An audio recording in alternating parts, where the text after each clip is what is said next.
India நடத்திய operation Sindoor பதிலடி தாக்குதலில் பாகிஸ்தான் தரப்பில் அதிக பாதிப்புகள் ஏற்பட்டிருப்பதாக அந்நாட்டு வெளியிட்டுள்ள ஆவணங்கள் வாயிலாக தெரியவந்துள்ளது. பகல்காம் பயங்கரவாத தாக்குதலுக்கு பதிலடியாக பாகிஸ்தான் மற்றும் பாகிஸ்தான் ஆக்கிரமிப்பு காஷ்மீர் பகுதிகளில் உள்ள பயங்கரவாத முகாம்களை இந்திய ராணுவம் தரைமட்டமாக்கியது. பகல்பூரில் உள்ள ஜெய்ஷ்-இ-முகமது தலைமையகம் மற்றும் முரித்ஹேவில் உள்ள லஷ்கர்-இ-தொய்பா பயிற்சி மையம் உட்பட 9 இடங்களில் இந்த தாக்குதல் நடத்தப்பட்டது. இது தொடர்பான சேத விவரங்கள் தொடர்பான செயற்கைக்கோள் படங்களை இந்தியா வெளியிட்டது. இந்த நிலையில் இந்தியாவிற்கு எதிரான ஆபரேஷன் பன்யான் உன் மர்சூஸ் என்ற பெயரில் பாகிஸ்தான் ராணுவம் நடத்திய தாக்குதல் தொடர்பான ஆவணங்கள் வெளியிடப்பட்டுள்ளன. அதில் இந்திய ராணுவத்தால் அறிவிக்கப்பட்ட இடங்களை விட கூடுதல் பகுதிகள் தாக்கப்பட்டுள்ளதாக தெரிவிக்கப்பட்டுள்ளது.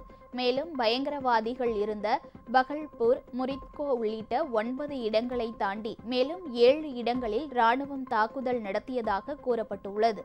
இதன் வாயிலாக மிக கடுமையான தாக்குதலை இந்திய ராணுவம் நடத்தியுள்ளது வெளிச்சத்திற்கு வந்துள்ளது. இந்த நிலையில் பிரதமர் நரேந்திர மோடி தலைமையில் இன்று நடைபெறும் அமைச்சரவை கூட்டத்தில் ஆபரேஷன் சிந்தூர் ராணுவ நடவடிக்கை குறித்து ஆலோசனை நடத்தப்பட உள்ளது.